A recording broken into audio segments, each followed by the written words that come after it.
그 요한복음 15장 1절부터요 8절 같이 한번 읽어보고, 요한복음 15장 1절입니다. 시작. 나는 포도나무요 내 아버지는 농부라.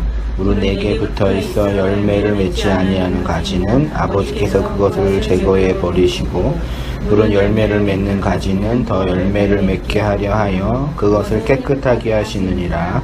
너희는 내가 일러준 말로 이미 깨끗하여졌으니 내 안에 거하라. 나도 너희 안에 거하리라. 가지가 포도나무에 붙어있지 아니하면 스스로 열매를 맺을 수 없음같이 너희도 내 안에 있지 아니하면 그러하리라. 나는 포도나무여 너희는 가지라. 그가 내 안에 내가 그 안에 거하면 사람이 열매를 많이 맺나니 나를 떠나서는 너희가 아무것도 할 수 없음이라. 사람이 내 안에 거하지 아니하면 가지처럼 밖에 버려져 마르나니 사람들이 그것을 모아다가 불에 던져 사르느니라. 너희가 내 안에 거하고 내 말이 너희 안에 거하면 무엇이든지 원하는 대로 구하라. 그리하면 이루리라. 너희가 열매를 많이 맺으면 내 아버지께서 영광을 받으실 것이요 너희는 내 제자가 되리라. 아멘. 오늘은 14번째로요 진리로 흐르는 깨끗한 말과 온전한 마음이라는 제목으로요 3절에 2절 하반절에 제거해 버리시고 깨끗하게 하시고 일러준 말로 깨끗하게 됐다. 요걸 중심으로 같이 할게요. 먼저 우리 아버지 아들 한번 읽어주시겠어요? 아버지와 아들.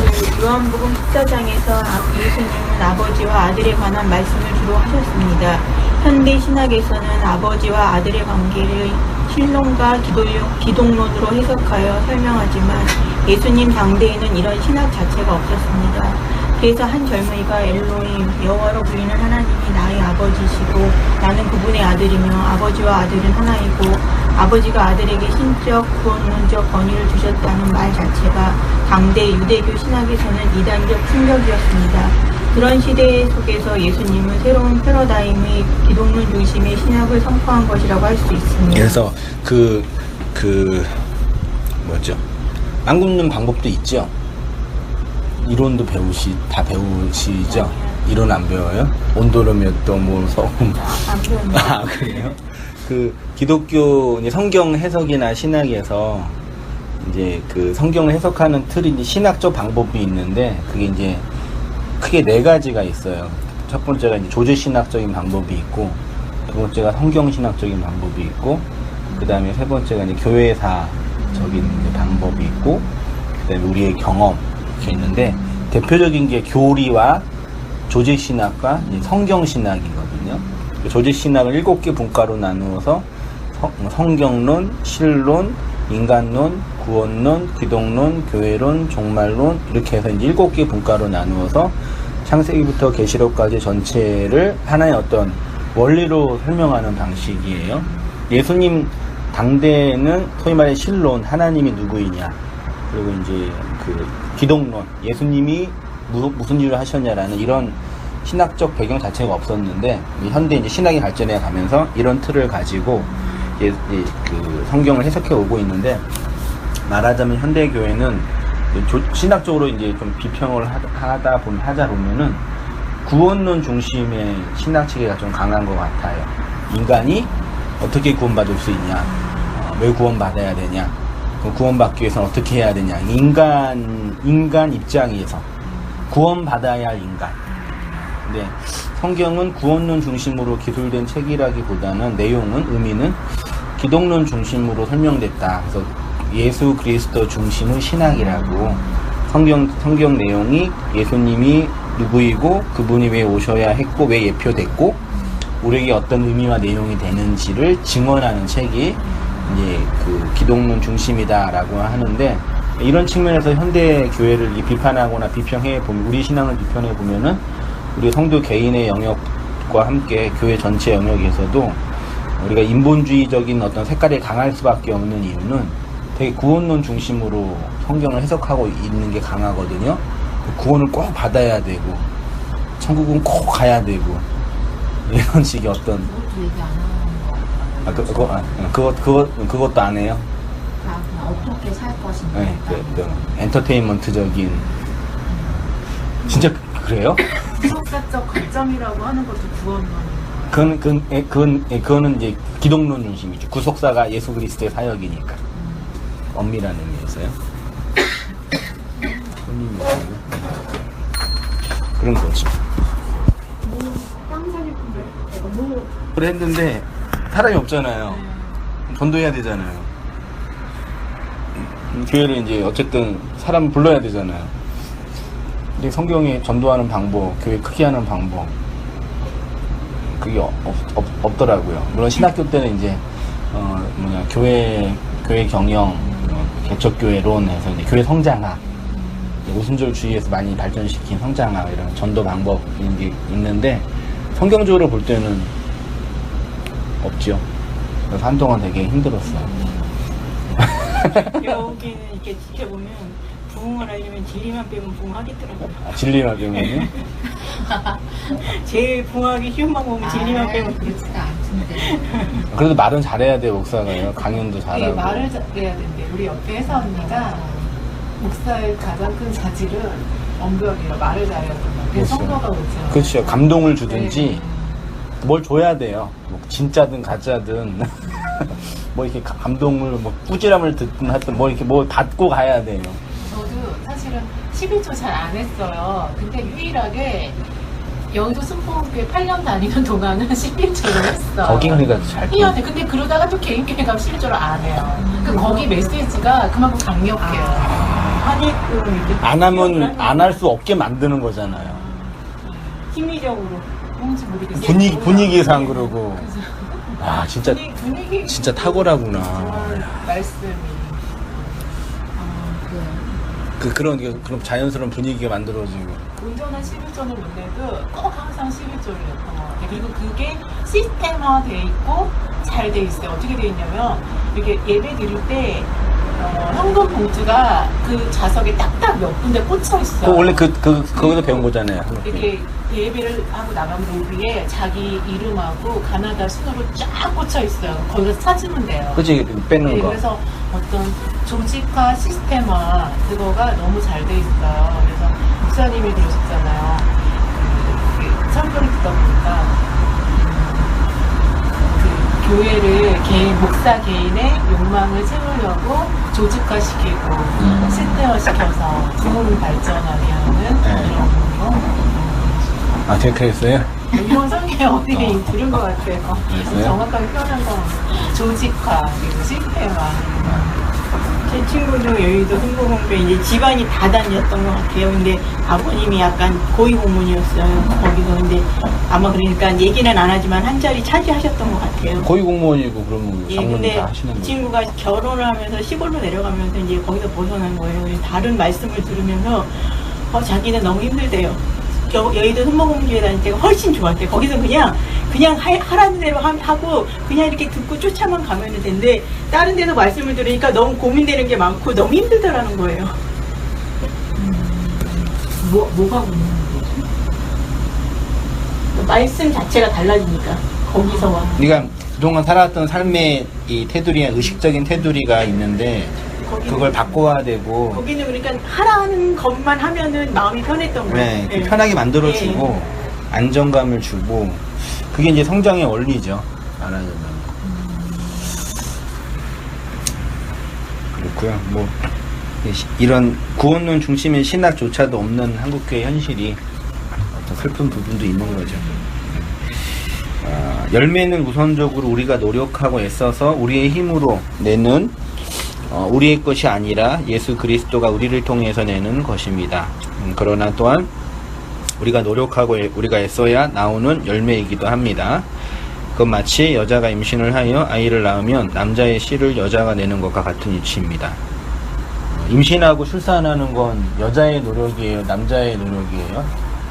당연히 여자의 노력이에요. 근데 법적 소유권은 옛날에는 남자한테 있었죠. 그런가요?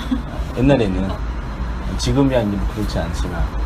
근데 뭐 소위 말해 이제 구원에 있어서 하나님의 주권, 예정 이런 걸 강조하는 이제 그 은혜파에 있는 분들이 저를 포함해서 그 구원은 하나님의 행하심이고 하나님이 끌고 가심이다라는 그 사역 속에 우리는 이제 수동적으로 받는 개념으로만 얘기를 하는 부분이 있는데 성도 안에서 흘러나오는 그 뭐죠?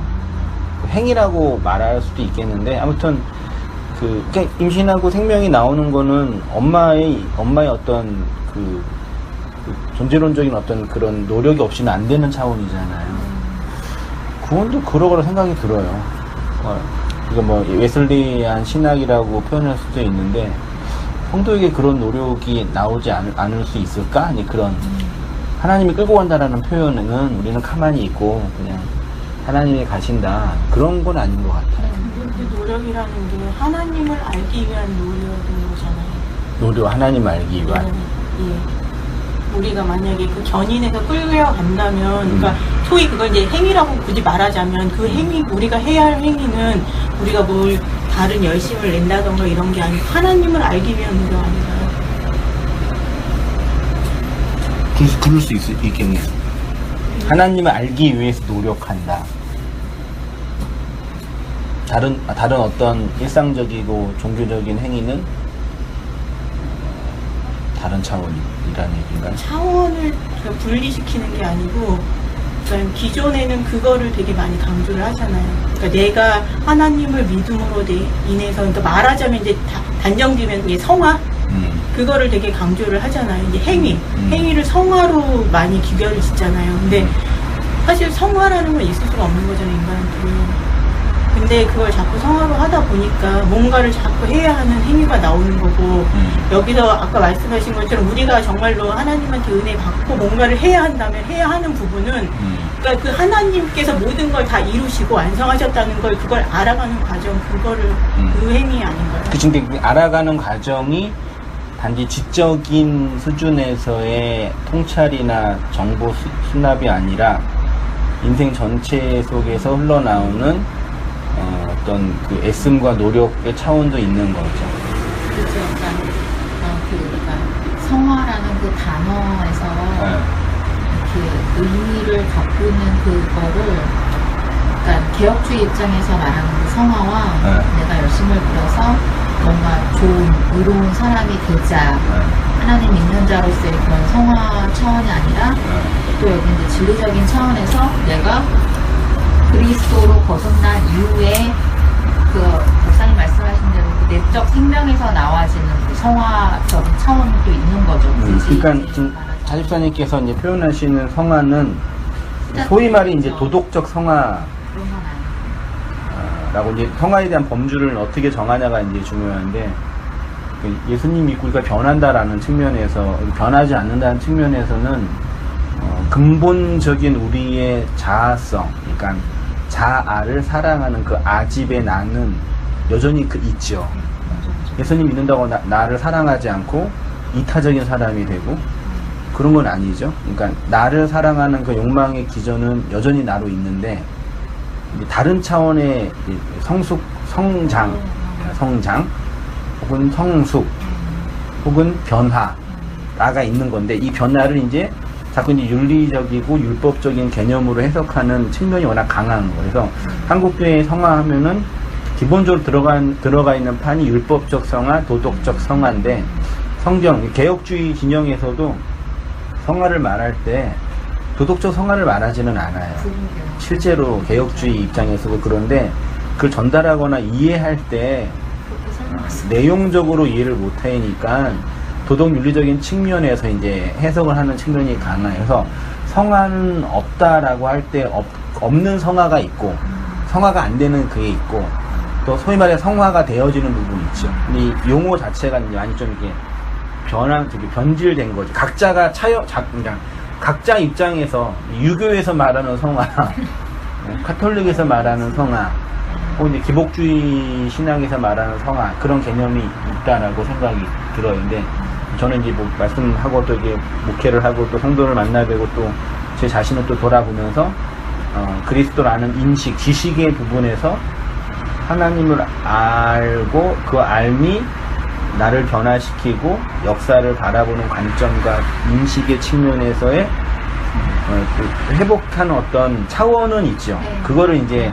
성화라고 라는 용어로 쓸 수도 있고, 혹은 다른 차원의 그 무엇이라 할 수도 있는데, 저는 그런 변화, 인식의 전환, 세계관의 전환이라고 표현할 수도 있는데, 그걸 이끌어 가시죠. 쉽게 말해서 뭐, 처녀로 살다가 결혼해서 아이 낳으면은 인생 자체가 바뀌잖아요. 완전히 다른 구조가 되고, 완전 어떤 의미에서 질적으로 바뀌는 것처럼 근본적인 삶의 어떤 기저가 달라지잖아요. 그런 차원의 근본적인 우주적인 변화는 저는 있다고 생각이 드는데, 그게 이제 무엇이냐라는 어떤 개별적인 강론들은 좀 더 깊이 또 고민하고 신학적으로 따져봐야 되는데, 그러면 그 관점을 어떻게 보면 이제 저희는 인생에서만 보잖아요. 근데 하나님께서는 어차피 이게 우린 이미 영생에 들어가 있는 사람이면 그거를 좀 더 큰 관점에서 보자면 이미 완성하신 부분인 거잖아요. 근데 그게 있잖아요. 저는 오늘 어제 그 생각했는데 올레디 난 예. 그게 이제 개혁주의 신학의 모토죠. 그래요? 그게 이거 틀린 거예요? 맞아요. 그러니까 이미 구원을 받았다고 확증됐지만 또 구원을 이루어가는 그거 배웠잖아요. 그거 자꾸 생각. 이미와 아직. 네.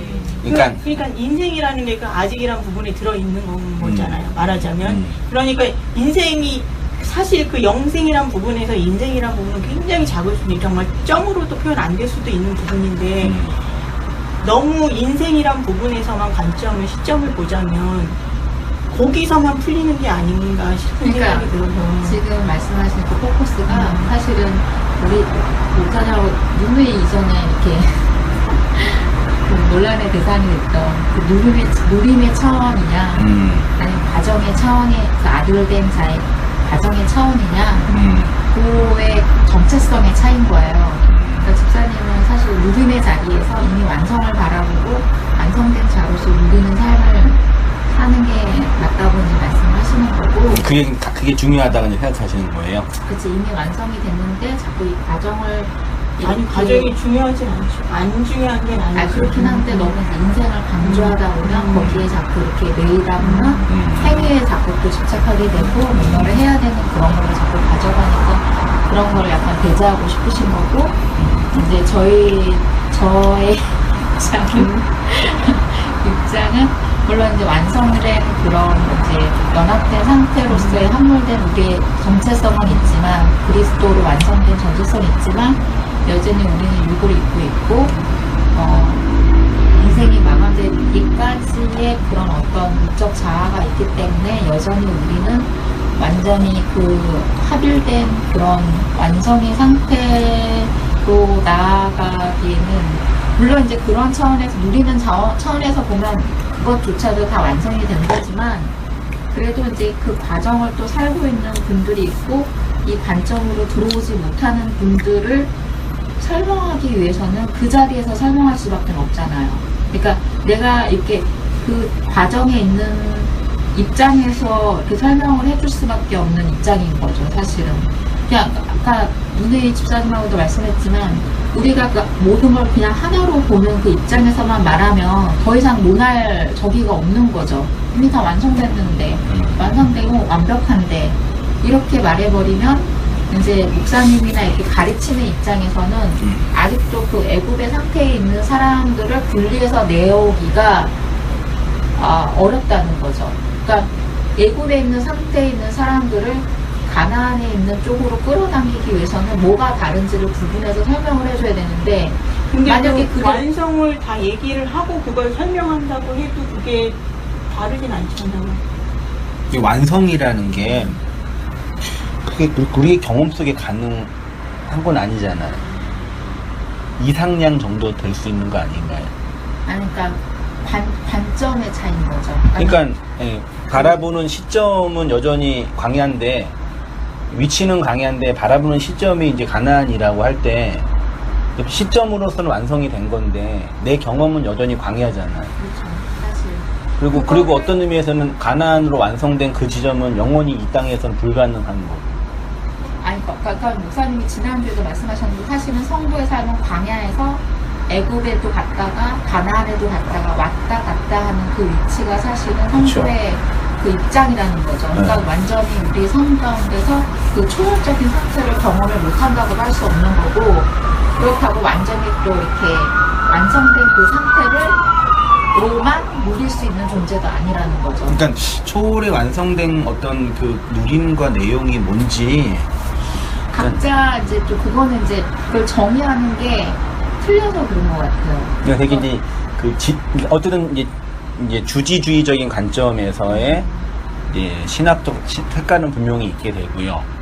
근데 우리 제 해석과 경험에서는 되게 그죠? 그러니까 어느 때는 이제 뜬구름 잡는 거점 들릴 때도 있고, 어느 때는 이제 부러울 때도 있고, 솔직히 같다 그러는데 이제 어떤 분들은 난 아닌 것 같는데 이런 어떤 한계도 있고, 또 그런 어떤 이런 차원에서 이제 신학적인 고민을 항상 하게 돼요. 근데 이 여간에서 이제 소위 말해 이제 초월, 이제 제 표현은 초월주의라고 표현할 수 있는 어떤 그런 분들 안에서의 어떤 이 현실에 대한 그 초월주의라는 분들은 어떤데요? 그러니까 과정이 없는 거죠, 이제. 그러니까 집사님처럼 예를 들어서 이제 어떤 일이 벌어졌어요. 내가 아픔이 뭐가 생겼어. 예를 들어서. 그런데 초월적인 존재의 분들은 이미 너는 네가 없는 거고 네가 완성이 되는데 지금 내 삶에 일어난 거에 왜 매여 있어.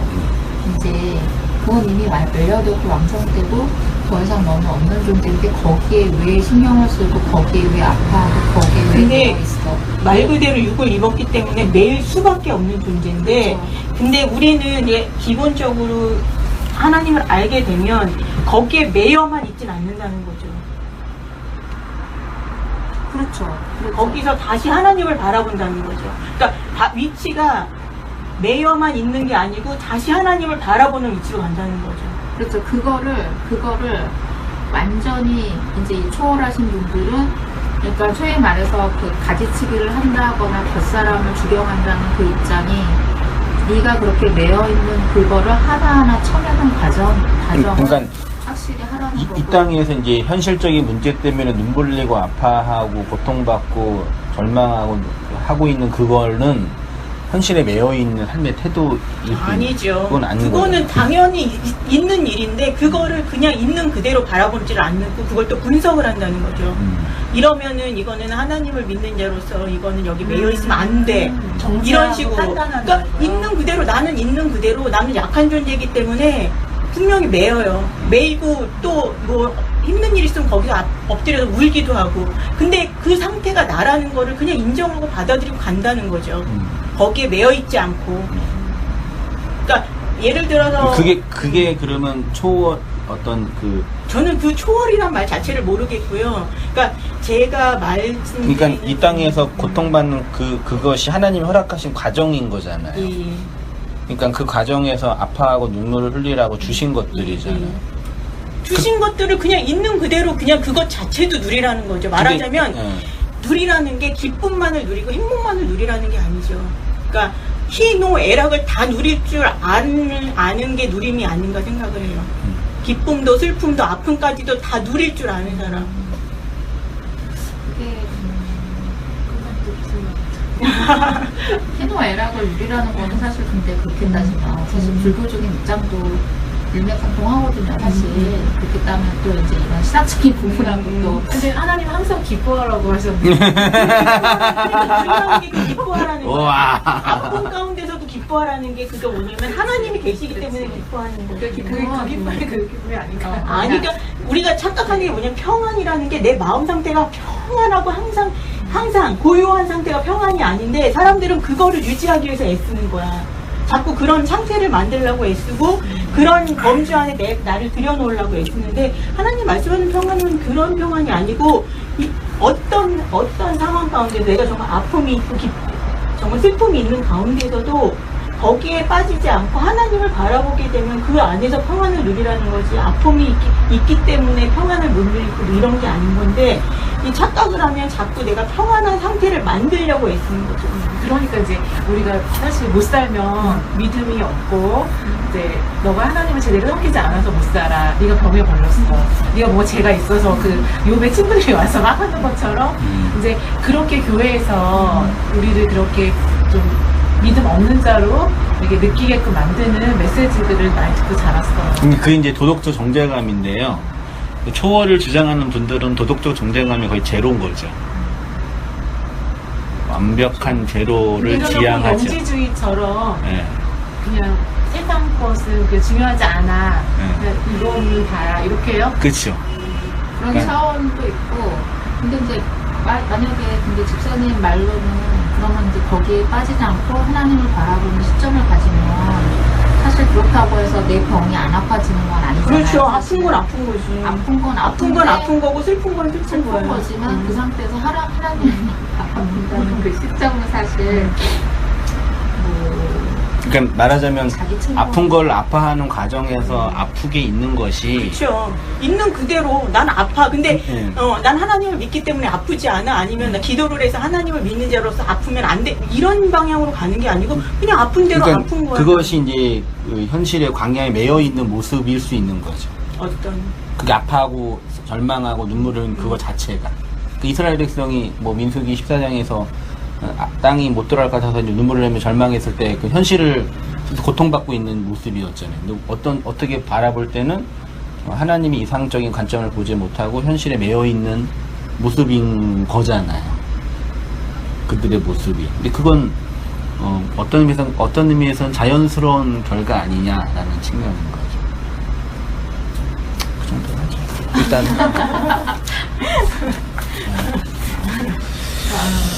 자, 어디까지 읽었었어요? 네, 남자 여자 그거 하다가, 그러니까 여자가 임신하면서 나가는 그 고통의 행위는 모든 걸 다 경험하는데 아이를 낳는데 필연적이고 필수적인 행위죠. 그리고 그런 걸 반드시 경험하게 되는 거죠. 그거. 내 의지와 상관없이. 그렇죠. 그게 생명이 되는 거고 성도에게도 그런 경험들이 있는 거죠. 애끓는 간절한 이제 믿음과 하나님의 주권만 강조하면 하나님의 끌고 가니 물론 언어적 표현의 이제 어떤 관점의 차이인 것 같는데 저는 이제 목회 사역하면서 이제 소위 말해 그런 초월적인 분들의 얘기를 들으면서 이제 좀 고민했던 게 아직까지 보면서 느낀 게 이제 그분이 틀렸다 옳다 제가 못 본 것도 볼 수도 있는 거니까 그런 건 아닌데 제 경험적으로는 뭐죠? 문제 해결이 되게 어려울 것 같아요. 그분들 말하자면 우리 애들 수학 문제 푸는데 답만 낼 수 있는 건 없잖아요. 풀이 과정이 반복되는 과정에서 이제 풀이 과정 속에서 답이 나오는 건데 마치 제 느낌으로는 풀이 과정을 무시하고 이제 답 자체만 얻으려는 심보 아닐까.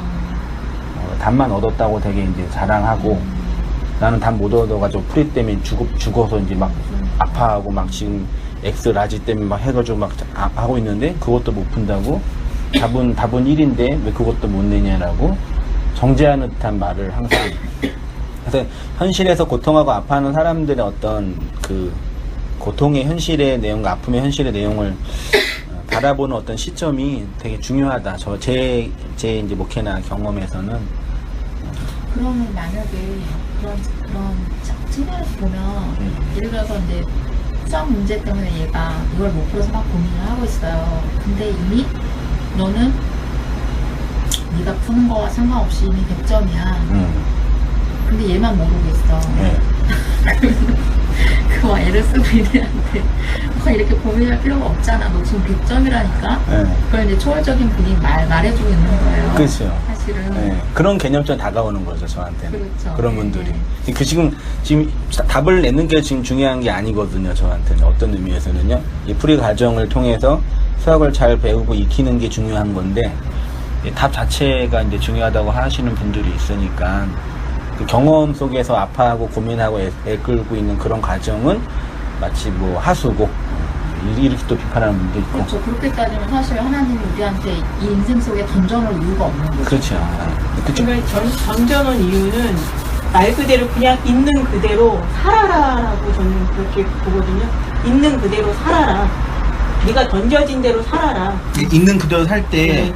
절망하고 눈물 흘리고 아파하고 하나님 미워하고 심지어 배교하고 가지의 가정도 포함되는 그렇죠. 영역인 다 거죠. 들어가는 거죠. 그게 있는 그대로란 얘기죠. 예, 예. 근데 이제 있는 그대로를 하면은 그 영역을 간과할 수 있는 용어적 표현인 거죠. 그냥 이런 어떤 우리가 경험하는 긍정, 부정, 눈물, 아픔들을 그 내용으로 받아들이는 것을 간과하게 만드는 표현인 거죠. 그런 식의 표현이 그렇게 들릴 수 있다는 그러니까 얘기죠. 예를 들어서 내가 막 아파서 지금 막 울고 있어. 그리고 막 이렇게 가려워서 온몸이 가려워서 막 발버둥 치는데 그냥 그대로 받아들여. 그냥 그대로 살아. 그렇게 말하면 그게 그런 의미가 아니지. 그러니까 그렇게 들릴 수 있다고요. 그렇게 충분히. 들릴 수가 있다고. 그리고 그러니까 그런 예를 들어서 뭐 우리 어저께였나 어제 늦게까지 집사람이 막 TV에서 울더라고요. 집사람이 TV에서 울더라고요. 어저께였나 어저께였나. 심한 관념이 맨날 밤새고 그래가지고 개념 없어질 때가 있어요. 근데 왜 갑자기 울더라고. 뭐 남편 앞에 울지도 않고 그 강팍한 그녀가 왜 그러는데 그 가습기 애들이 나온 거예요.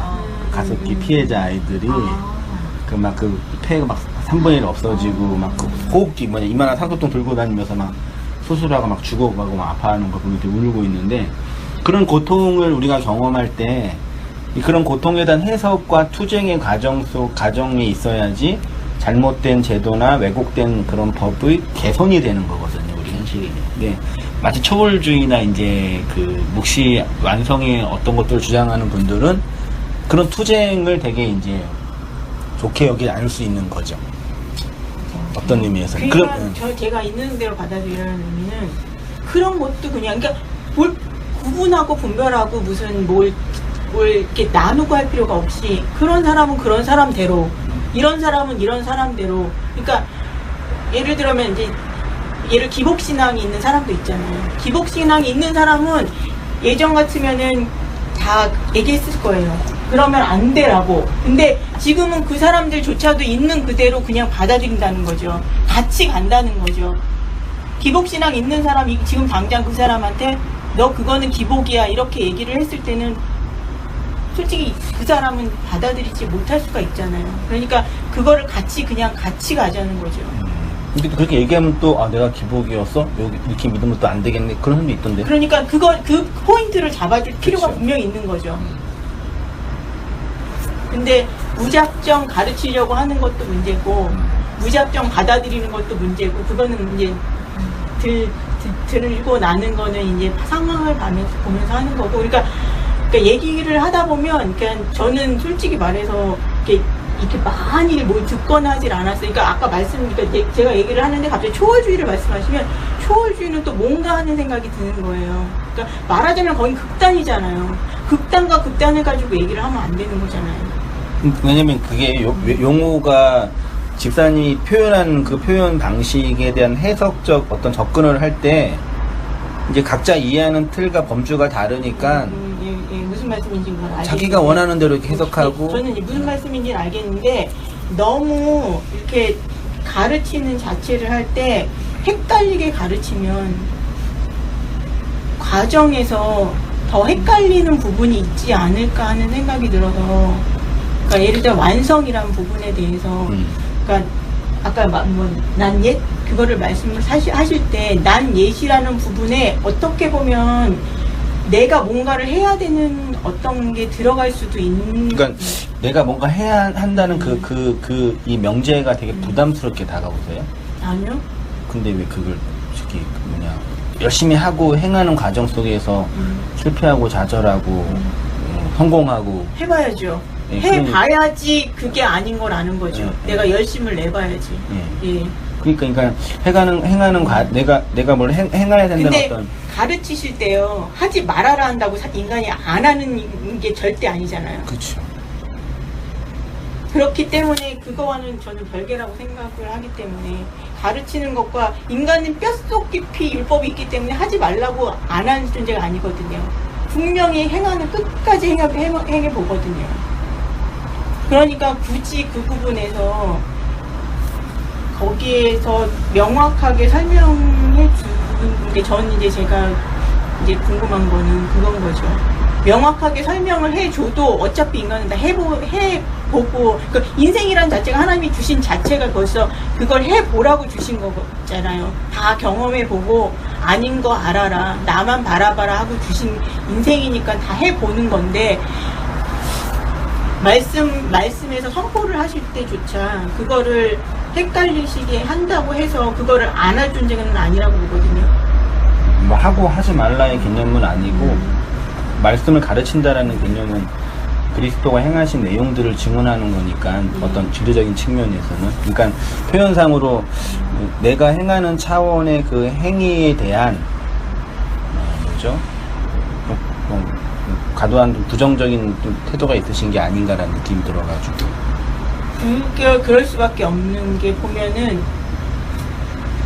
결국은 행위가 들어가더라고요. 그러니까 행위가 들어가면 안 예. 되냐는 얘기죠, 제 얘기는. 예?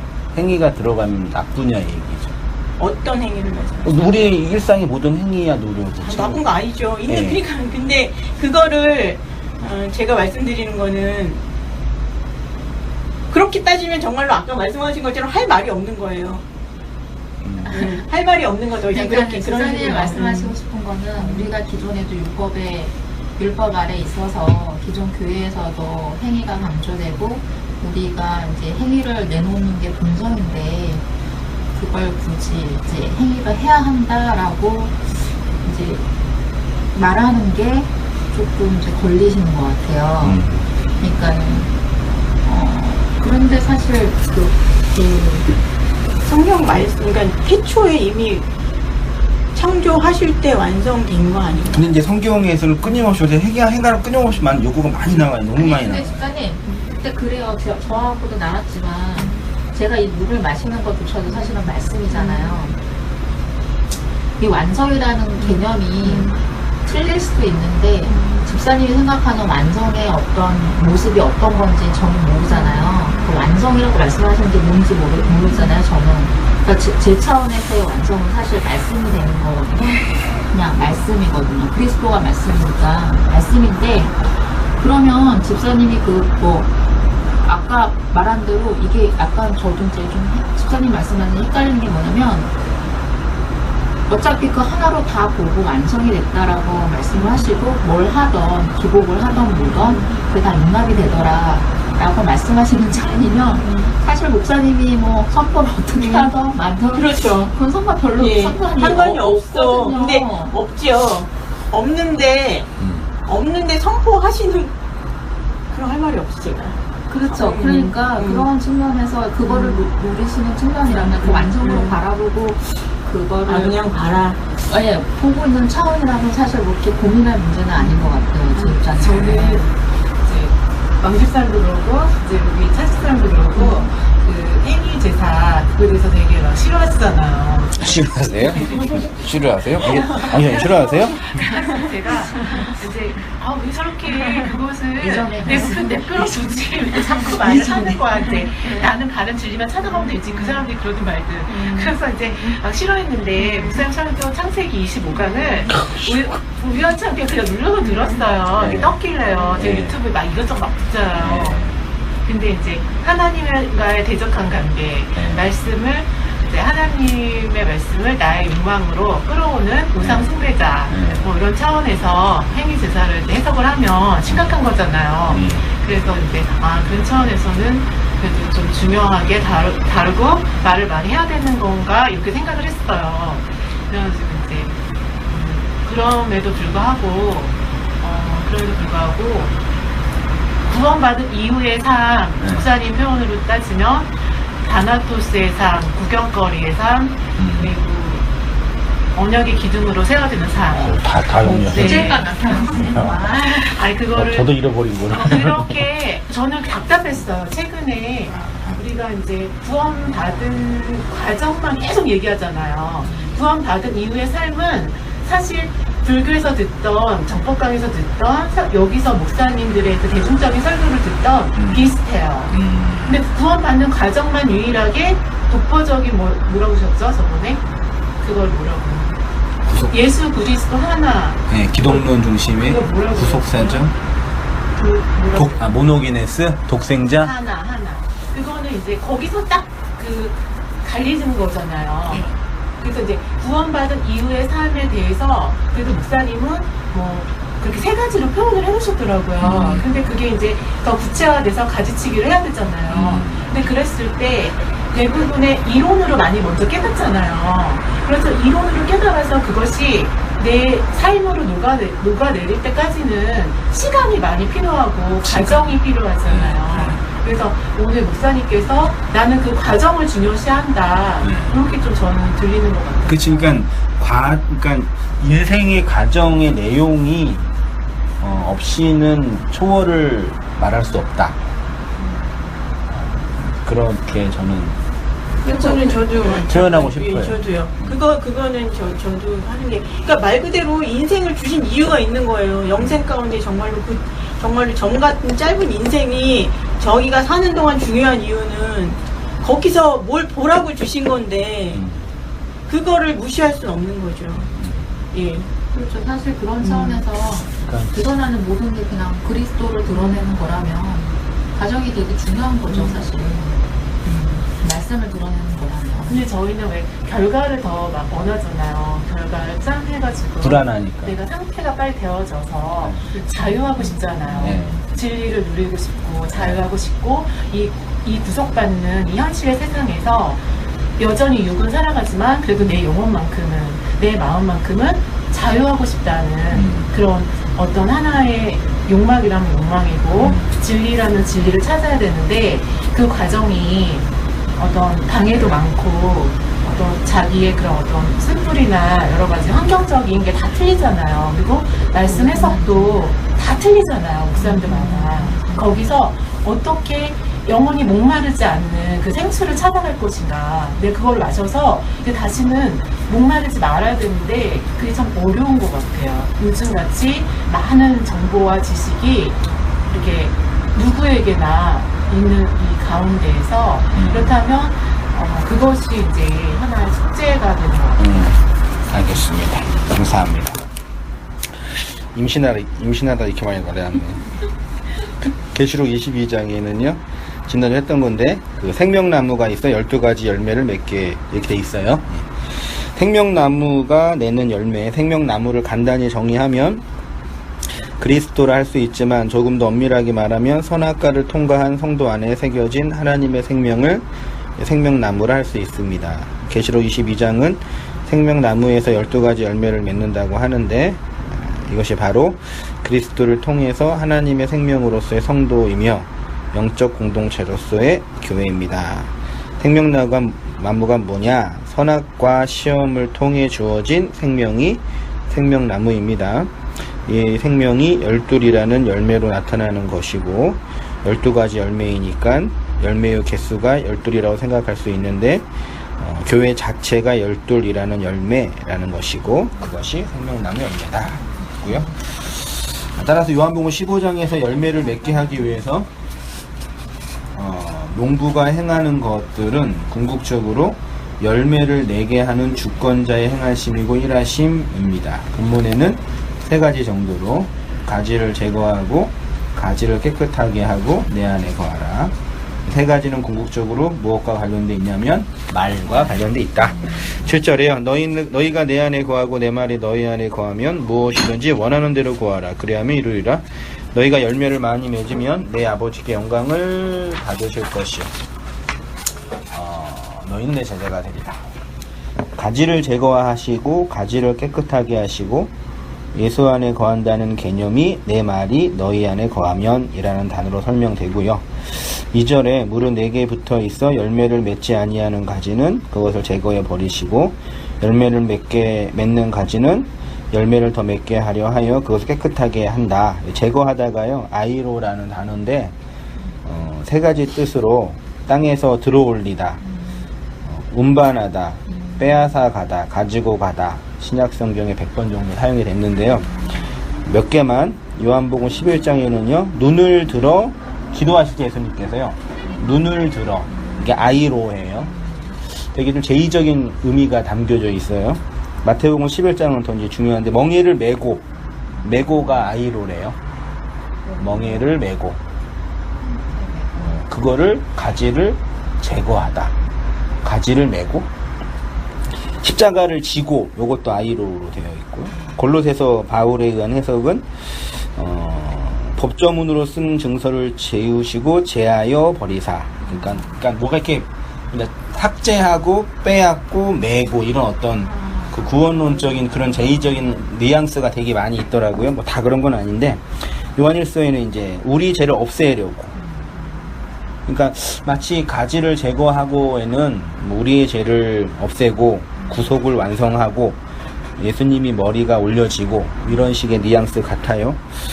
아이로라는 동사는 구원론적인 개념으로 그리스도의 속죄와 성도의 죄사함을 설명할 때 사용된 단어입니다. 그러니까 땅에서 들어올리고 십자가를 지고 죄를 없앤다는 개념에는 하나님이 우리에게 은혜를 베푸시고 죄를 없애시는 구원의 사건을 설명하시는 것입니다.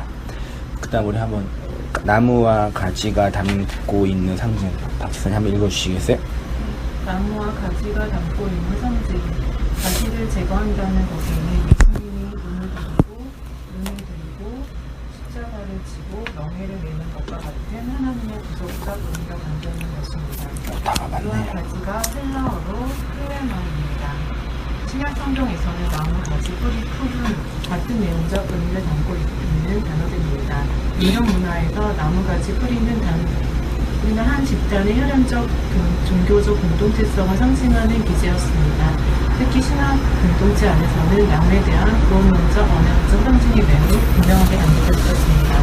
그것은 구약의 모든 이들을 동일하게 나타나는 구원론적 상징입니다. 네, 신명기 21장에 나무에 달린 자는 하나님께 저주를 받았다. 나무와 이제 저주와 구원을 연결하고요. 여기 이제 사도행전 5장 베드로의 설교에서 너희가 나무에 달아 죽인 되어 있고요. 갈라디아서 3장 바울은 나무에 달린 자마다 얘기 있고요. 베드로전서 2장에서요 친히 나무에 달려 되어 있어요. 그러니까 가지라는 클레마라는 어근에요 나무, 뿌리 이런 식의 단어가 포함되어 있더라고요. 사전에요 보니까 꼭 같은 건 아닌데 성경 전체에서 좀 비슷한 뉘앙스로 사용이 됐다라고 이제 언어학자들이, 성경학자들이 좀 정리를 해놓은 거예요. 꼭 그렇다라고 하기에는 좀 어려운 부분도 있긴 있고요. 2절에 열매를 맺지 않는 가지를 제하신다라는 말씀은 우리를 하나님의 열매를 만들기 위해서 하나님께서 계획하시고 그리스도께서 행하신 십자가 사건을 생각하게 합니다. 열매 맺지 못하는 인간의 죽음의 현실에 하나님의 죽음으로 열매라는 생명을 깃들게 하신 사건이 그리스도의 십자가입니다. 생명 없는 인간의 죽음을 하나님의 죽음으로 죽이셔서 생명되게 하시는 하나님의 구원적 역설. 하나님이 죽어서 인간의 죽음을 죽여서 인간으로 생명을 주신 그 사건. 이 십자가 사건이죠. 나무 사건이고요. 또한 반대로 열매를 맺는 가지는 열매를 더 풍성히 맺게 하기 위해서 깨끗하게 한다고 하는데요. 우리의 경험으로 볼 때 열매를 많이 맺게 하기 위해서 가지를 깨끗하게 한다는 건 좀 말이 안 맞죠? 가지를 닦았나? 닦았나? 살충제 뿌렸나? 깨끗하게 한 거랑 열매를 많이 맺게 하는 거랑 연결하기 되게 어렵잖아요. 가지를 어떻게 깨끗하게 해요? 나뭇가지를? 비유잖아요. 그러니까요. 그러니까요. 비유니까. 제가 그 말씀 드리려고 이렇게 질문을 드린 거예요. 가지를 닦았겠어요, 이렇게요? 또 안 해, 안 돼. 이런 측면에서 깨끗하게 하다라는 단어는 물리적인 의미보다 제의적이고 종교적인 의미를 담고 있습니다. 깨끗하게 하다라는 동사가 카다이로 이래요. 동사로. 형용사가 카다로스. 사용된 곳이 마태복음 5장 8절에 마음이 청결한 자, 마음이 깨끗한 자는 하나님 볼 것이요 할 때 그게 이제 카다로스래요. 청결함이 카다로스인데 카다로스의 반대말이 아카다르토스. 이거는 더러운이죠. 불결한. 마태복음 10장에 예수께서 그의 12제자를 부르사 더러운 귀신을 쫓아내시고 깨끗하지 않는 귀신. 그걸 더러운 귀신이라고 표현하고 있어요. 종교적으로 볼 때 이 세계는 깨끗한 것과 불결한 것의 두 영역으로 나누어져 있다고 합니다. 성스러운 것과 세속적인 것과의 구별도 같은 차원입니다. 이거 있나요, 없나요? 세속적인 것, 성스러운 것, 불결한 것, 깨끗한 것. 구약시대에 지금은 지금은 없어요. 네. 다 깨끗해요, 그러면? 믿는 자만 거룩한 자만 의가 있는 자만 예수님을 믿는 자만. 그러니까 그 성속을 구분할 수 있냐 얘기지. 지금 정확하게 집사님께서 구약에서는 그 표현이 됐어요. 네. 그렇게 했어요. 그렇게 하라고 명령하셨고, 그리스도가 그걸 이제 하나로 연결하신 거죠. 그게 없다라고 하는 건 좀 그렇죠. 있는 거죠. 있긴 있는 거죠. 그것이 갖고 있는 내용과 의미가 이제 좀 바뀐 거겠죠. 말하자면요. 구약 종교들은 이 점이 있어서 종교적 제의와 정결 예식을 통해 불결하고 더러운 곳이 깨끗하고 거룩하게 될 수 있다고 했고요. 그게 이제 정결 예식이에요. 특히 레위기 11장 이후에요. 이게 엄청 많이 내. 먹는 것도 굽이 갈라지고 대세균절 하는 건 정결한 거. 굽이 갈라지지 않고 대세균절 안 하는 거는 더러운 거. 먹으면 안 되는 거. 피가 나는 여인은 불결한 거. 아들을 낳으면 30일 동안 불결하고, 여자를 낳으면 60일 동안 불결하고, 여자가 2배더라고요. 하혈하는 여자는 불결하고, 시체를 만지면 더럽고, 그런 것들을 정해놓고, 요거 했잖아? 그럼 니네 더러운 거니까 깨끗하게 하는 방식이 이렇게 있어. 그래서 제사장들이 보이기고, 물로 씻고, 피를 바르고, 이렇게. 그게 이제 정결 예식이고, 제의적 관점이고, 모든 종교의 그런 제의적인 요소가 되게 많이 내포되어 있죠.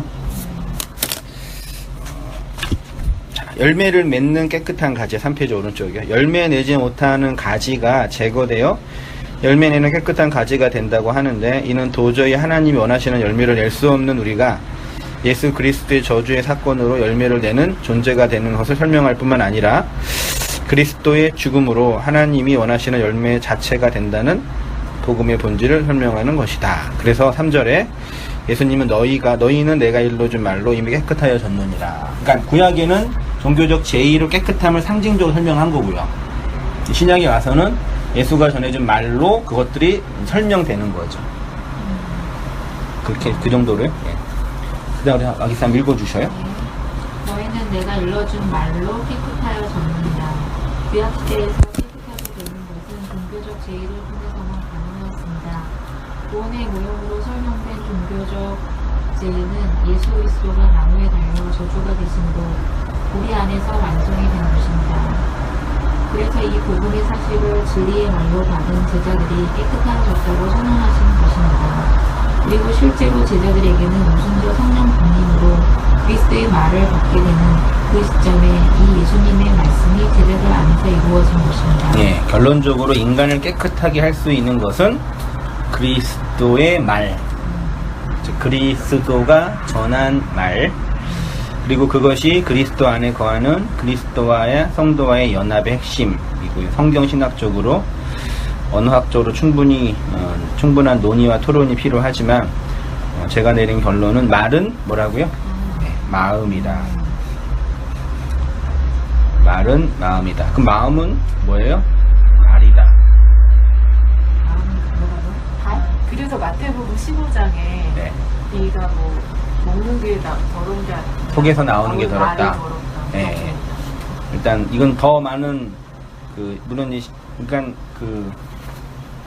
말하는 게 인간만 언어 소통이 있잖아요. 물론 이제 돌고래도 한다고 하는데 그건 일상적 소통은 아니고, 그러니까 언어가 있고 언어적 어떤 표현이 있는데, 그게 되게 이제 중요한 종교성과 관련이 있는 것 같거든요. 특히 이제 그 정신분석학이나 심리학에서 내담자들, 소위 말해 이제 정신질환 환자들, 조현병 환자들의 얘기를 들어보면은, 그게 이제 그 증상적인 언어 이탈이라는 게 있어요.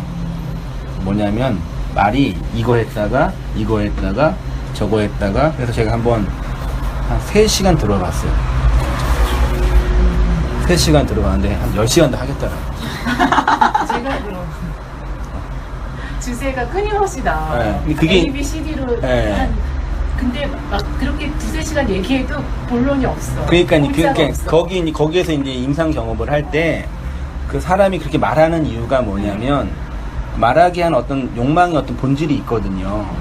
그거를 정확히 설명을 못하는 거예요. 말하자면요. 그리고 또 한 가지는 마음이 이렇게 흩어져 있다는 뜻이에요. 정해져 있지 않고 개별적으로 흩어져. 그러니까 말하자면 말한 걸 다 모아서 그걸 세팅해가지고 집어넣으면 그게 마음이 되는 거예요. 솔직히 어떤 의미에서는. 복잡하다. 네, 그러니까 마음이 복잡하니까 말이 복잡한 거죠. 그러니까 우리가 마음이 우울하고 접촉할 때 이렇게 말하고 싶잖아요. 그리고 누구한테 이렇게 뭐라 그러죠? 이렇게 이렇게 털어놓는다는 얘기가 다른 말로 배설하는 거예요. 근데 배설은 정화거든요. 정화를 해야지 내가 살거든요. 심리적으로 그러는데 개인적인 정화 장치가 잘 돼 있는 사람은 이게 안정감이 있겠죠. 근데 이게 어떤 과거의 상처나 어떤 심리적인 어려움 때문에 이 정화 장치가 화장실에 문제가 생기면 집이 어떻게 되겠어요? 우선 신기한 게요. 네. 정보 강의를 듣고 나서 되게 고쳐졌어요. 그런 내면적인 문제인가요? 그렇죠. 그게 말 안 해요. 하시면 안 해요. 네.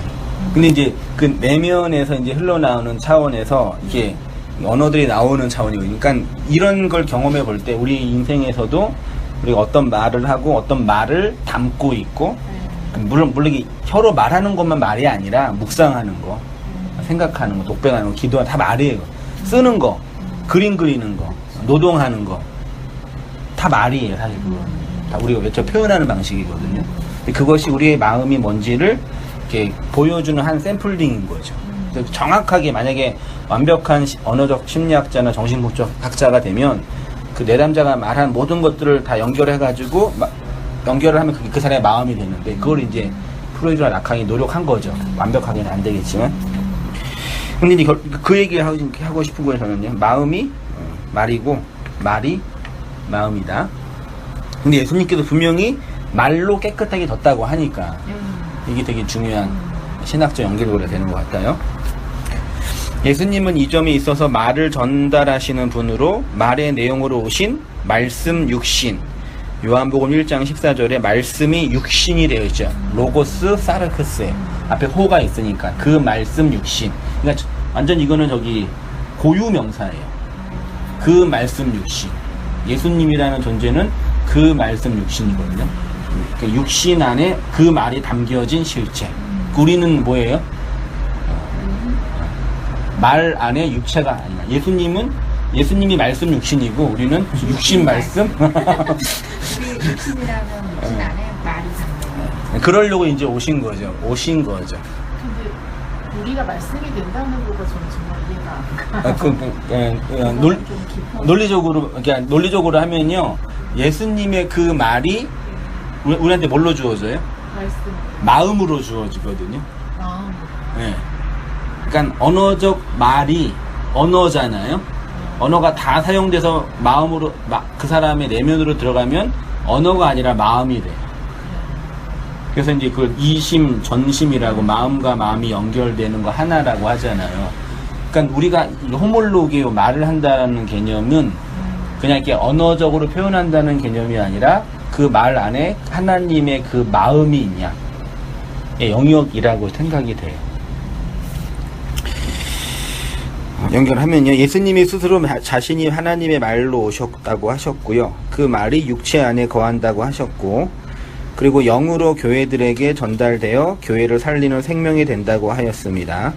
말이 제자들을 깨끗하게 한다고 했으니까 말이 성도를 거룩하게 하고 정결하게 한다 하겠습니다. 정결함과 거룩함은 도덕적 차원이 아니라 존재에 대한 규정이므로 온전, 텔로스, 테텔레스 타이, 텔레오 해서 이제 온전함, 온전하게 되다. 예수님이 오신 이유도 율법을 폐하는 것이 아니라 율법을 온전하게 하려고 하셨고, 뭐 많이 나와 있어요. 그러니까 깨끗하게 되었다라는 것은 온전하게 되었다라는 것이고, 그것은 곧 하나님의 마음이 우리의 마음이 되어 하나님의 그 마음으로 살아가는 인생, 표현을 하자면요. 그러니까 성도는 결론적으로 말하면 하나님의 말이 있는 건데, 그 말은 뭐냐면 하나님의 마음이에요. 그 마음은 역사를 살아가는 인생을 해석하게 하는 양식이 되는 거죠. 그 양식을 집사님 아까 이제 받아들이는 거로 표현할 수도 있는 거고. 인정하는 거라 표현할 수 있는 건데, 결론은 이제 마음으로 이게 양식으로 해석하는 거고, 이해하는 거고, 관점이 변하는 거. 그러니까 제가 말하자면요, 그 도덕적 성화나 우리의 존재와 인격적 변화, 존재적 욕망의 변화는 없는데, 뭐가 변하냐면요, 나는 그대로 있고 내 밖에 있는 타자도 그대로 있잖아요. 이 변하는 게 뭐냐면, 이 나가 이 타자를 받아들이는 방식에서의 해석이 바뀌어져요. 그게 이제 그걸 인식의 어떤 전환, 그 뭐 철학적으로 해안이라고도 하고, 뭐 이제 불교로 해탈이라고도 표현을 하기도 하는데, 그러니까 나는 그대로 있죠. 나는 이 타자를 못 받아들여요. 근데 진리가 들어와서 하나님의 마음이 주어지면 이거를 하나님의 그 마음으로 해석을 하는 거죠. 그게 뭐 이제 이 세상에 보내주신 이유, 배우라고 보내주셨다, 용서하라고 보내주셨다 등등으로 표현될 수 있는 것들인데, 그러니까 변하는 건 이거와 이거 사이에 있는 보이지 않는 그게 변하는 거죠. 그걸 내가 이제 용서를 한다. 아까 이제 뭐 정법을 두고 좀 했다라는 개념이, 말하자면 그런 개념이 포함되어 있는 거죠. 그 인식하는 틀, 해석 능력이 생긴 거죠. 분별력. 네, 그러니까 옛날에 이게 왜 주었는지 몰랐어요. 그 화가 났고 용서가 안 됐고 미웠고. 근데 착함도 우리가 생각하는 상식의 착함 그런 거랑 틀려요. 네, 분별력이 그러니까, 예, 진리로 예. 인해서 딱 생겨요. 이게 해석이 되는 거죠. 네. 그게 받아들인 거죠. 그러니까 이건 이게 이제 뭐 자력구원과 타령구원과 관련할 때는, 불교는 이제 자력구원이니까 내가 스스로 깨달을 수 있다고 보는데, 이제 복음은 예수만 깨달을 수 있는 거고, 예수로만 구원받을 수 있는 거고, 예수로만 해석할 수 있는 거니까. 근데 저는 목사님이 진리가 실체가 없다고 그래가지고 그 고민을 많이 했어요. 실체는 없지만 설명할 수는 있어야 되는 거죠. 그쵸. 예. 근데 실체가 없다라 할 때는요, 어떻게 표현하면 좋을까요? 사랑은 없잖아요. 인간관계에 사랑은 없잖아요. 있나요? 정리할 수. 그러니까 우리가 말하는 사랑은, 물질로 규정되어 있지 않다. 그러니까- 물질의 모양을 띠고 있지 않다. 그치, 그런 개념일 수도 있고, 또 한 가지는 우리가 말하는 사랑은 완벽한 이타적인 거잖아요. 단어적 의미는요, 완벽한 100% 이타적인 거잖아요. 근데 인간 존재는 100% 이타적일 수가 없거든요. 그렇죠. 내가 원하는 그 대상이 충족이 될 때 네. 사랑하는 거고. 장사, 거래. 예. 네. 그러니까 남녀 관계가 힘든 게, 남자가 원하는 여자애를 향한 사랑의 대상과 여자가 원하는 남자를 향한 사랑의 대상이 서로 달라요. 근데 제가 그녀를 사랑할 때 그녀는 그녀가 아닌 거죠. 그렇죠. 내가 만들어 놓은 그녀인 거예요. 내 욕망의 투영물이죠. 네. 그게 우상이라고 말하는 거죠. 그건 하나님도 마찬가지고 예수님도 마찬가지죠. 근데 이제 말하자면 진리는 하나님의 그 마음과 내 마음이 하나가 된다는 차원을 설명을 하는 거죠. 그때만 용서가 일어나고 해석이 된다고 그 표현을 하는 거죠. 그래서 이제 요한복음 6장 63절에요. 살리는 것은 영이니 육은 무익하니라. 내가 너에게 이르는 말은 영이요 생명이라. 영, 말, 생명이죠. 말이 너희 속에 거하고 뭐 진리로 다 그 얘기입니다. 깨끗한 말과 깨끗한 마음이요. 마태복음 5장 8절에 예수님은 마음이 청결한 자가 하나님을 볼 것이라고 했습니다. 이것의 의미는 마음이 깨끗한 자는 깨끗한 말이 있고, 그 말은 아버지가 아들로 성도 안에 주신 영이고 생명입니다. 그리고 그것은 곧 하나님의 마음이기 때문에 하나님을 본다라고 하고요. 그것은 하나님을 안다라고 하고, 하나님 안에 거한다라고도 하고요. 이것이 하나님의 말로 깨끗하게 된 성도의 마음이고, 이는 곧 깨끗한 말을 가진 자라는 의미도 되고, 깨끗한 말을 하는 자라고 하기도 합니다. 궁극적으로 하나님의 마음이, 그러니까 제 표현을 좀 이렇게 좀 그런데, 하나님의 마음을 담다와 하나님의 마음이 되다는 좀 뉘앙스가 다르나요? 요즘 이렇게 표현한 분이 별로 없어가지고 좀 고민은 되는데, 제 개인적인 고민이에요. 하나님의 마음을 담다 이런 거는 어떤 개념을 아는데, 그러니까 이게 하나님의 마음이구나. 그럴 때 있잖아요. 있으시죠? 네. 이게 하나님의 마음이구나. 그러면 그게 용서가 된 거구나. 우리가 완벽하게 그런 건 완벽한 100%는 없지만 인생을 살다가 말씀을 깨닫고 진리를 배우고 기도하고 어떤 용서가 경험될 때 나를 향한 하나님의 마음, 역사를 향한 하나님의 마음에서 해석이 되는 거죠.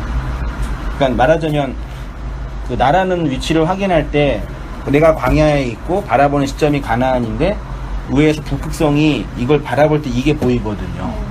이게 나름 이게 관계가 있으니 나가 있고 하나님에 의해서 나가 규정되어질 때 가나안이 보이는 건데 그럼 이 나를 여기다 집어넣으면은 되게 규정하기 어려운 모습이 될 수 있다라는 얘기죠. 어떤 의미에서. 더러운 마음과 더러운 말이요. 반대로 더러운 말을 하는 자가 있습니다. 복음서에는 예수님이 더러운 귀신을 꾸짖고 쫓아내시는 장면이 나옵니다. 더러운 귀신을 쫓아내시면 더러운 귀신이 있어요? 난 그 영명한 스님이 진짜 묻고 싶어요. 귀신 있냐고. 있다고 그래요. 있어요? 네, 차원계라고 하면서 있다고 그래요. 스님들이 그래요? 스님 말고. 근데 귀신은 이제 그렇게 들었잖아요. 없다고 우리는 기독교. 그러니까 그분이 뭐 받는지 영인지 정신인지 사상인지 홀령인지 그 불교는 약간 홀령의 측면에서 해석하지 않나? 저는 있을 수도 있겠다 그런 생각은 들기도 해요. 잘 모르겠지만 왜냐하면 하나님이 눈에 보여지는 것들로 눈에 보이지 않는 것을 설명하신다면 그런 차원에서 그 귀신을 설명하기 위해서 귀신의 실체를 보여줄 수도 있겠구나라는. 보셨어요? 보셨어요? 저는 본 적 없어요. 근데 성경에서 말씀하는 그 사람들이 영은 많다니까요. 말 그대로 하나님의 호흡이 들어간 자잖아요. 네. 그러면 말 그대로 하나님의 백성인 거잖아요. 네. 그럼 그 외를 영이라고 할 수 있나요? 다시 그 외가 영이란 개념이. 그러니까 말하자면 귀신은 보이지 않는, 말하자면 우리가 인식하는 귀신은 영인 거잖아요. 네, 홀령. 홀령, 영인 홀령. 거잖아요. 네. 그러면 그러니까 성경적 입장에서 보면 하나님의 호흡이 들어간 자가 영이 있는 거잖아요. 네. 그러면 하나님의 호흡이 들어가지 않은 자는 네. 말 그대로 칠 수도 없는 거잖아요, 영이라고. 그쵸. 사탄의 졸개예요.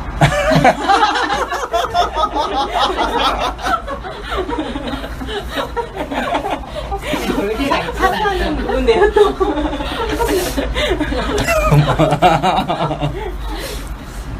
그러니까 인류의 문명 속에서 종교와 문학의 상상 그런 게 있었으니까 표현을 하는데 실제로 우리 경험 속에서는 꿈속에서 보고 마음이 힘들 때 보는 거는 이제 우리가 힘들어서 보이는 거고요. 그러니까 조현병 환자는 진짜 많이 봐요. 막 얘기하는데 목사님 뒤에 뭐 있다고 막. 저도 예전에 그 개척교회 다닐 때 그 소위 말해서 귀신 들린 청년 네. 오빠가 있어갖고 네.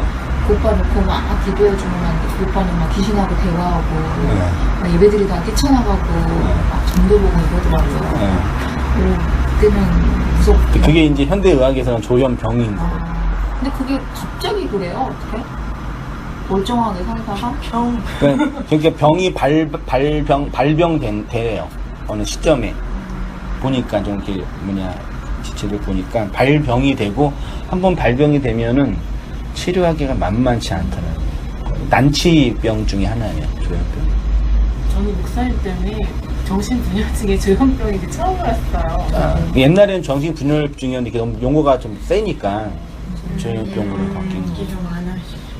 지금 저기 정신질환 환자가 지금도 이제 입원에 강제 입원 안 돼가지고 다 나온다고 하잖아요. 위험하죠.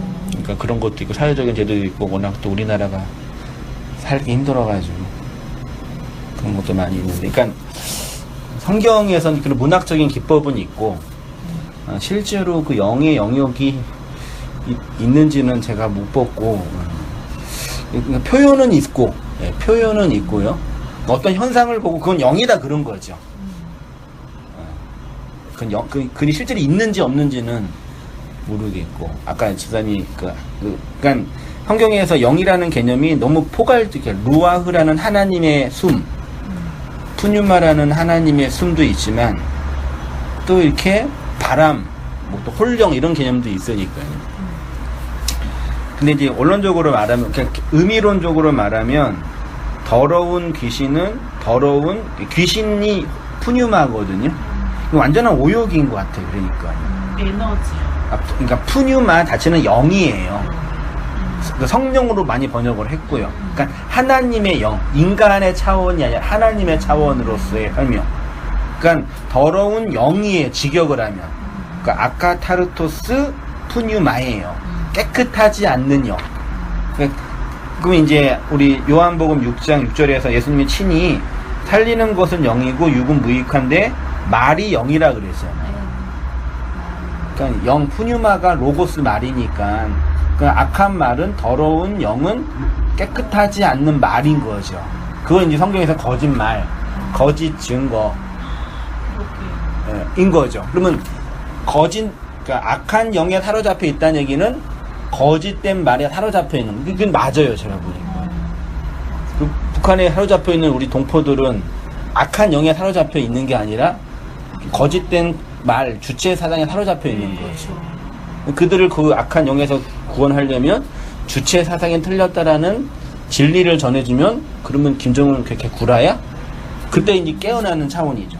똑같이 예수님 당대에서 그러니까 누가복음 4장에서도 회당에 더러운 귀신이 있는 거예요. 율법을 가르치는 회당에 사람들을 거짓말로 억압하는 거죠. 그러니까 사람을 억압하는 건 말이에요. 아까 우리 집사님께서 순복음교회 가서 그래도 11조는 내야 되는 건 그때 유일하게 됐어요. 지금까지 안 내고 있어요. 이거는 그 구조의 말이 쌓여 있기 때문에 거기에 이제 그 뭐라고 갇힌 거죠.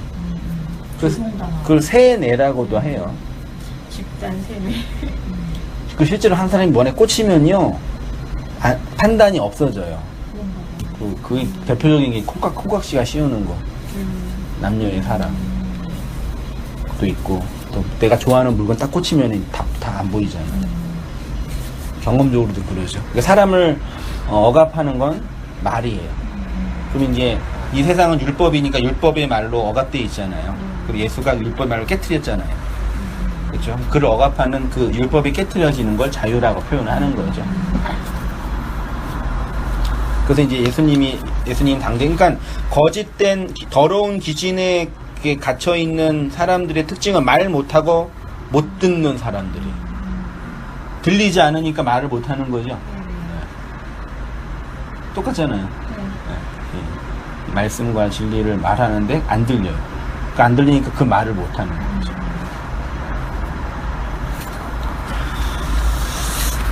진리로 흐르는 깨끗한 마음과 말이요. 더러운 귀신을 헬라어로 보면 푸뉴마 아카다르토스입니다. 계시록 18장 2절이 말하는 것처럼 더러운 영이 더 정확한 번역입니다. 복음서가 말하고 싶은 더러운 영의 의미는 귀신이나 혼령 등과 같은 개념이 아니라 깨끗하지 못한 영, 깨끗하지 못한 말, 온전하지 못한 말을 의미합니다. 그래서 더러운 귀신을 쫓아내신다라는 것은 잘못된 말, 거짓된 말에 사로잡혀 있어서 하나님의 마음이 없이 살고 있는 자들에게 하나님의 마음을 말씀으로 전하여 그들을 깨끗하게 하고 회복시키고 하나님의 마음이 되게 한다. 그러니까 하나님의 마음을 전할 수 있는 사람은 누구겠어요? 그렇죠. 하나님의 마음인 사람이죠. 근데 하나님의 마음인 그 사람은 하나님의 마음을 말로 전하는 거죠. 말로 전하면 그 말이 귀에 들리는 사람은 그 말이 말로 들리지 않고 마음으로 들리는 거죠. 그래서 저는 말씀을 전하면서 이건 뼈저리게 느껴요. 설교를 하잖아요. 이렇게 설교도 하고 말씀도 나누고 하잖아요. 그러니까 설교를 내용은 이거 하는 거는 뭐 그렇게 안 어렵잖아요. 또 어느 부분도 있긴 있는데 또 듣다 보면 또 그 얘기가 그 얘기예요. 뭐 별거 있겠어 인간이 하는 말이. 근데 어떤 느낌이 드냐면요. 이게 말이 들어가면 어떤 분들은 그 말을 그 진리의 내용으로 받아들이는 분이 계신가 하면 어떤 분은 잘 쳐내는 것 같아요. 그러니까 제 느낌과 경험으로는 이 말이 안 들어가는구나 라고 다가와요. 그건 이해를 못하는 게 아니라 그 마음이 싫은 거예요. 실제로 우리 경험 속에서도 관심이 없는 건 아무리 얘기해도 안 들려요. 네, 맞아요. 소리 질러도 이게 안 들려요. 그러니까 안 꽂힌다, 안 꽂혀요. 그러니까 그 사람이 그 마음에 관심이 없는 게 드러나는 거거든요. 근데 본인은 몰라요. 근데 마음은 힘들어. 자기 욕망이라는 이 기저만 충족하는 대상만 필요한 거지. 그러니까 어떤 느낌이 드냐면 내 밖에 있는 객관적인 대상이 중요한 게 아니라 내 욕망이 중요한 거예요. 그래서 어떤 걸 듣냐면 내 욕망을 충족해 줄 말만 듣는 거예요. 그렇죠. 듣고 싶은 말. 네, 듣고 싶은 말. 들리는 말만. 네. 그 취사 선택하는 게 아주 인간은 탁월해요. 이건 어떻게 할 수가 없더라고요. 근데 하나님께서 성령이 역사할 때 그런 나를 보게 해서 직면하게 하는 거죠. 내가 이런 괴물이구나. 내가 욕망하는 그 얘기만 듣구나. 이건 이제 현실 교회에서 건의와의 관계 안에서 진리가 떨어지는데, 그러니까 그 순복음교회가 부흥할 수밖에 없는 이유는 사람들이 듣고 싶은 말을 해주기 때문에. 그러니까 사람들이 해야 할 말이 아니라 원하는 그 말을 해주기 때문에 마음을 전하는 거예요. 마태복음 15장이요. 큰 무리가 다리 저는 사람과 장애인과 맹인과 말 못하는 사람 기타 여럿을 데리고 와서 예수의 발 앞에 앉힘에 고쳐주시니 말 못하는 사람이 말하고. 그렇죠. 그러니까 진리가 예수의 그 말이 우리에게 들어오면 그 말이 마음으로 들어오니까 그걸 영이라고 해도 상관은 없겠어요. 그래서 그 마음으로 말하는 거죠. 그게 이제 말씀을 전하는 거고, 전도하는 거고, 나누고 흘리는 거고, 교제하는 거고, 말로 모이는 거죠.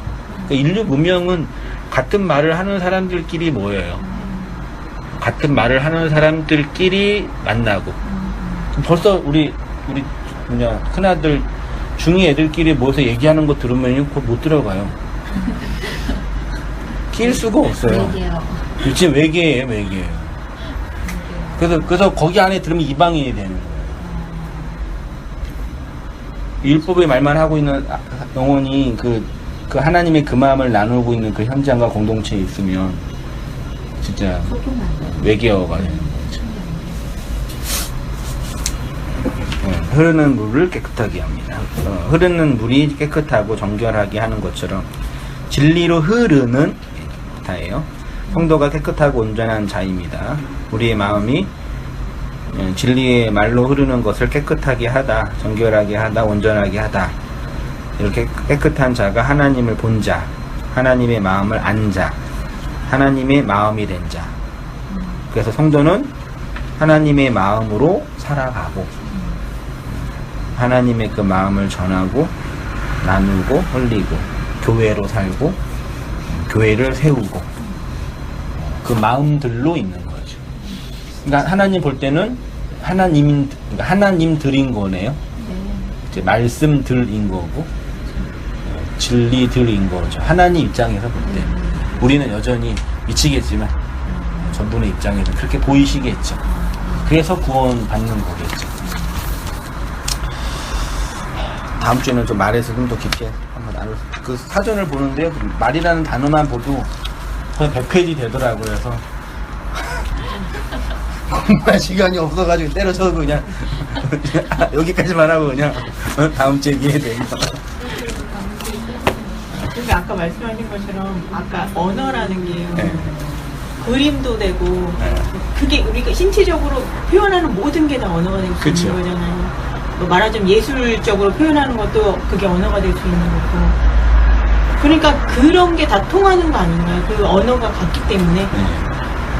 그러니까 그림을 보면서 작가의 그 마음을 보는 거죠. 명화를 보면서. 고흐는 300년 전에 200년 전인가 죽었지만 지금 별이 빛나는 밤에를 보면서 그 고흐의 마음이 우리 안에 있는 거죠. 목사님은 하나님의 마음을 느껴지세요? 아유, 그러나? 그러나요? 근데 그게 언제 확인되냐면요. 그 마음이 있는 하나님의 백성들이 그 마음을 나눌 때 그게 확인이 돼요. 저 사람이 내가 갖고 있는 그 마음을 가지고 있는 그 성도구나. 확인될 때. 그거는 결국 그 말을 내고 있구나라고 이제 서로 그게 이제 코이노니아, 나눔이라고도 하고, 그걸 이제 만찬이라고도 하는 거죠. 그러니까 교회라는 공동체나 집단은 그 말이라는 나눔을 함께하고 전하기 위해서 모여있는 집단들이지, 목회자의 야망이나 혹은 집단의 이익을 위해서 이렇게 기업형으로 있어서는 안 되죠.